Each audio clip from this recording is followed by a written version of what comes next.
अस्सलामु अलैकुम रहमतुल्लाहि व बरकातुहू। आज हमारे सामने में जो सवाल है वो ऑनलाइन जो कारोबार होता है, चाहे शेयर मार्केट में हो या क्रिप्टो करेंसी वगैरह के अंदर, उसमें दो बातें आती है। एक है स्पॉट ट्रेडिंग और एक है फ्यूचर ट्रेडिंग, जिसको ओटीसी भी कहते हैं, ओवर द काउंटर। इन दोनों के बारे में साथियों ने पूछा है कि इसकी तफसील से अगर हमें आप आगाह करें तो नवाजिश होगी। देखिए, सबसे पहली बात तो मैं ये बता दूं आपको, स्पॉट ट्रेडिंग क्या है इसको समझ लेते हैं तो फिर हम हमारे लिए इसका क्या हुक्म हो सकता है वो समझना आसान होगा। इसी तरीके से हम फ्यूचर ट्रेडिंग को देख लेंगे। स्पॉट ट्रेडिंग में ये होता है, स्पॉट को बनाता फौरी, यानी कि आप एक शेयर खरीद रहे होते हैं या क्रिप्टो करेंसी के अंदर जाकर के बाइनेंस वगैरह पे आप कोई इथेरियम हो या बिटकॉइन हो या और भी कोई कॉइन है उसको आप खरीद रहे होते हैं। शेयर मार्केट में ये होता है कि इंडियन मार्केट में इंडिया पैसे के लिहाज से आप कारोबार करते हैं, वहां पे जाके आपका डॉलर में होता है। तो खैर, आप किसी शेयर को लेते हैं, मान लीजिए शेयर मार्केट के अंदर, और उसके लिए आप पैसे देते हैं कंपनी को या जो भी उस वक्त में मार्केट के अंदर फॉलो कर रहा होता है, प्राइमरी नहीं बल्कि सेकेंडरी मार्केट में। तो आपने उस सामने वाले को पैसे दिए, उसने अपने शेयर आप में कन्वर्ट कर दिए। और ये होता है बाज़ाब्ता जितने भी ब्रोकर्स होते हैं जो आप चैनल चलाते हैं या आप जो ऐप इस्तेमाल करते हैं, एंजल हो, गरो हो, जीरोधा हो वगैरह वगैरह, उनके थ्रू। तो आपने पैसे दिए, उन्होंने अपने शेयर दे दिए, ये सारी चीजें आपके पोर्टफोलियो में दिखने लगती है। और ये होता है फौरी तौर पर। फौरी तौर में खैर ये होता है कि बहुत सी जगह पर 24 घंटे के अंदर ही आपको आपके अकाउंट के अंदर दे दिया जाएगा, ऑनरशिप मिल जाएगी, आपको मिल्कियत उसकी आपके हाथ में आ जाएगी, आपको ईमेल के जरिए बता दिया जाएगा और आपके पैसे इतने कट होकर के सामने वाले के खाते में चले जाएंगे। तो फौरी तरसील जो होती है, आपको मिल्कियत दे दी जाती है, जो शेयर आपने खरीदे हैं उधर उसके पैसे दे दिए जाते हैं जो उसने बेचे हैं। तो इस सूरत में जाहिर सी बात है, चाहे आप क्रिप्टो करेंसी के ऊपर किसी तरीके के कॉइन को लें या शेयर मार्केट के अंदर किसी शेयर्स को लें, वो दुरुस्त होगा। क्योंकि इस्लाम ये कहता है कि जो चीज आप बेच रहे हो वो वजूद में मादूम ना हो। ऐसा नहीं कि हवा हवाई काम हो रहा हो, नहीं, बल्कि वो चीज वजूद में हो। अब जब वजूद में होगा तो देने वाले के लिए आसानी होगी, लेने वाले के लिए भी। देने वाला आपको हवाले करेगा, आप उससे कब्जा करेंगे।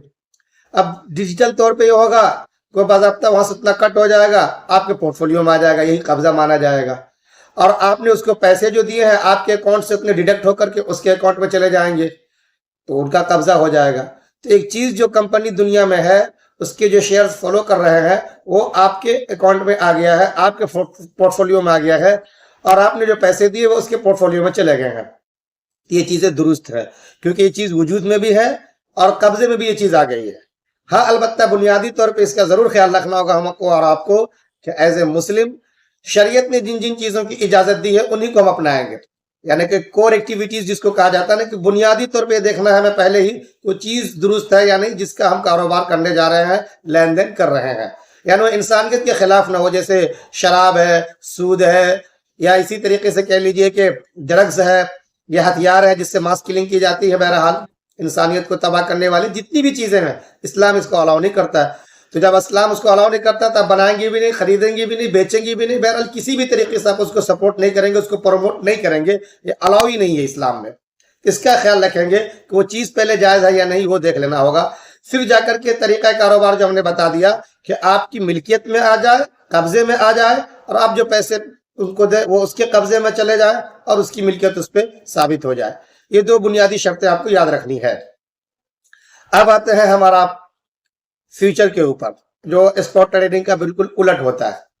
इसमें क्या होता है कि बसा औकात वो चीज होती ही नहीं है, बसा औकात क्या बल्कि होती ही नहीं है। अंडरलाइंग एसेट कहते हैं, कि मिसाल देकर मैं समझाऊंगा तो समझ जाएंगे आप लोग। तो उसमें यह होता है कि गरर है, धोखा जिसको बोलते हैं, सूद भी कहीं ना कहीं इसके अंदर आ जाता है। इसी तरीके से जो जुआ कहते हैं ना, जुआ की शक्ल, वो भी, यानी तीनों चीजें इस्लाम में हराम और मना है, वो सब कुछ इसमें कहीं ना कहीं इन्वॉल्व होती है। इसलिए उलमा ने इससे मना किया, रोका है। मिसाल से मैं आपको समझा दूं, होता यह है कि मान लीजिए किसान है, उसे लगता है कि मैं अगर अभी गेहूं बेचूंगा तो ठीक है 20 रुपए किलो गेहूं निकल जाएगा, लेकिन 2 महीने के बाद ये घट करके गेहूं की खपत ज्यादा, पैदावार ज्यादा होगी, कीमत इसकी गिर जाएगी। तो चलो अभी फ्यूचर में हम किसी से कॉन्ट्रैक्ट कर लेते हैं कि भाई ऐसा कर लो कि 2 महीने के बाद मैं आपको ये गेहूं 25 का दूंगा। ये सोच के ऐसा कर रहा है कि हो सकता है कि वो 20 के बजाय 15 पा जाए, तो चलो 25 का कर लेते हैं इससे। अभी हम सामने वाला जो खरीदार होता है ना, वो ये सोच रहा होता है इसका उलट कि भाई चलो ठीक है अभी तो कोई मसला नहीं है, लेकिन आगे चल करके बिस्किट है या फला फला चीजें बनने वाली, उसके काफी हमारे लिए मौके है, ऑर्डर्स आएंगे तो हमें गेहूं चाहिए, आटा चाहिए, तो चलो इसके लिए ऐसा कर लेते हैं कि किसी को ढूंढते हैं। और जहन में ये भी चल रहा होता है कि जब इसके ऑर्डर्स हम देने जा रहे हैं और इसके हमारे पास में जब लोगों के मुतालबात आएंगे, डिमांड आएंगे, तो हो सकता है कि इसकी कीमत कहीं बढ़ ना जाए।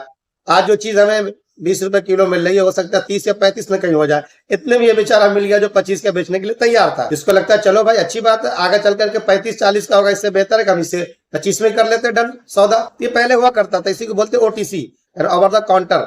कि भाई आज की डेट में इसको किया जाता है कि कोई किसान उसान ऐसा नहीं होता कि चलो 2 महीने के बाद में आपको जो है चाहे कीमत 50 जाए या 15 जाए, उससे कोई बस नहीं, 25 का आपको देंगे। इसको ये लगेगा चलो हम 20 की चीज 25 में बेच रहे हैं, उसको ये लगेगा अरे भाई इत्तेफाक से देखो मार्केट में तो आज 30-35 का भाव चल रहा है, लेकिन हमने पहले इससे डन कर लिया था, तो चलो गेहूं हमें आज 25 का ही मिल रहा है। ये जब होता था तब तो ठीक है, वहां पे कुछ न कुछ एसेट होते थे। फिल वक्त जब मुआदा होता था तो अंडरलाइंग एसेट कहते थे उसको, कि जब बातचीत चल रही होती थी तो गेहूं बहरहाल दोनों के पेशे नजर हुआ करता था। और भी कई सारी कारोबार के अंदर किसी मिसाल को आप ले सकते हैं, बहरहाल सपोज डेट एक मिसाल हमने दी।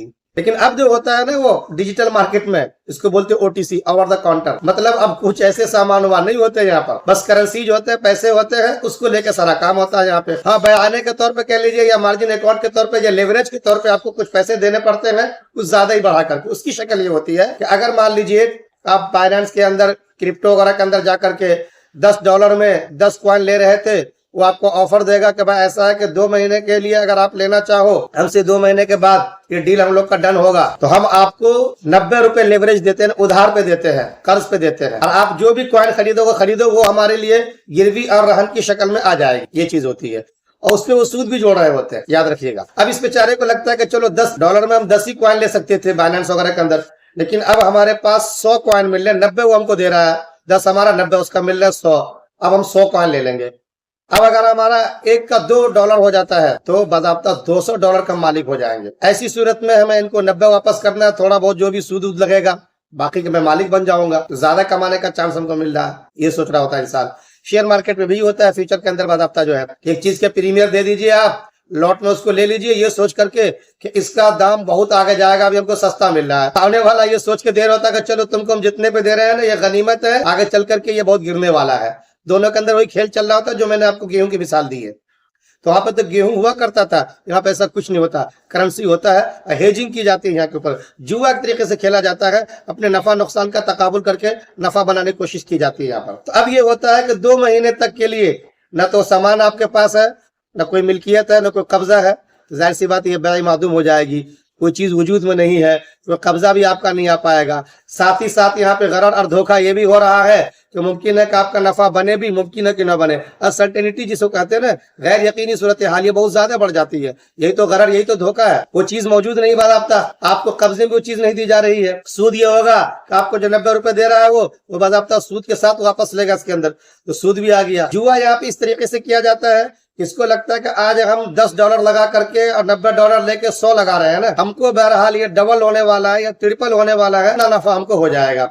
और ये रिस्क खेलता है जुए के तौर पर, जबकि मुमकिन है कि 2 महीने के बाद वो 0.5 पे चला आए। यानी ये सोच रहा था कि $1 का $2 या $3 हो जाएगा, पता चला कि वो 50 पैसे वाले डॉलर की शक्ल में आ गया वो। तब जो 100 रुपए की कीमत इसका वैल्यू हुआ करता था ना, वो घट करके 50 के वैल्यू पे आ जाएगा। अब 50 में जाहिर सी बात है कि 90 का आधा तो मान लीजिए उसका भी गया।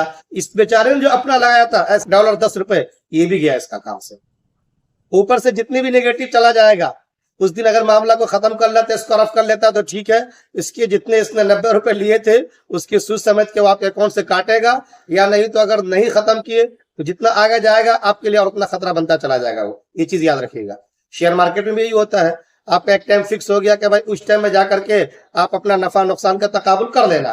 पता ये चला कि भाई ठीक है, हमने 15,000 का कोई शेयर प्रीमियर दे करके 2 लॉट ले लिए या 3 लॉट ले लिए 5-5 हजार के, बहुत अच्छा।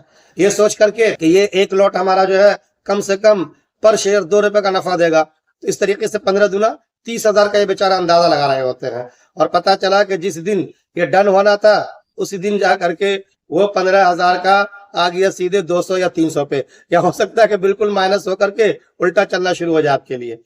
तो आपके तो अपने गए, जो आपने लेवरेज ले रखे थे वो सूद भी उनको जोड़ के देने होंगे, क्योंकि वो भी चला गया उसका। और इस तरीके से ये पूरा का पूरा सूद, जुआ, गरर, धोखा सब कुछ पे मुश्तमिल हो जाता है। इसलिए स्पॉट ट्रेडिंग से हट करके जो ओटीसी या फ्यूचर ट्रेडिंग होती है, उलमा इससे मना करते हैं।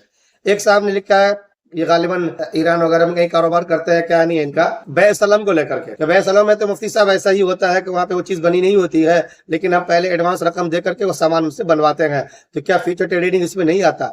मैं एक जगह देख रहा था इंग्लिश फताबे में, तो बाज़ उलमा ने लिखा है कि हाँ, अगर इसके रूल को, यानी बै सलम के कंडीशन और रूल को स्ट्रिक्टली फॉलो किया जाए तो वाकई वो चीज एसेट के तौर पे हो जो उससे मिल सकती है और ये ले सके, और उसके लिए पैसे अगर पेशगी इसको देना पड़े, तो फिर बै सलम की सूरत में जाकर के इसको जांच करा दिया जाएगा। लेकिन मेरा अपना जो मुताला है वो ओटीसी को लेकर के या फ्यूचर को लेकर के कहीं भी बै सलम में नहीं जाता, क्योंकि वहां पर तो बाज़ाब्ता भाई एक जूते के, मान लीजिए हमने ऑर्डर दी, ये जूता मुझे इस डिजाइन का पसंद है, आप 200 रुपये रख लो, मुझे ऐसे जूते बना करके जनवरी में या दिसंबर के लास्ट में दे देना। बिल्कुल सही है, एक एसेट सामने होते हैं, मैं उसके पैसे पेशगी दे रहा होता हूँ। लेकिन यहाँ पे हेजिंग किया जाता है, बाज़ाब्ता ऊपर नीचे का तकाबुल निकाला जाता है कि भाई अगर इतना चल गया तो इतना मेरा नफा आएगा या नहीं। तो फिर इसमें जो है लोग दो तरीके से कारोबार करते हैं, उसमें कॉल, ऊपर चढ़ेगा तो नफा आएगा हमारा, पुट भी ले लेते हैं कि नीचे अगर मार्केट भागनी शुरू हो जाएगी तो उसमें इस तरह से नफा आएगा, और दोनों का मिला करके अगर हमारे पास 500 का भी नफा आएगा तो हम निकल जाएंगे जल्दी मार्केट से। ये बड़े लंबे लंबे खेल होते हैं गैम्बलिंग की तरह से, इसके ऊपर उसको समझने की जरूरत है।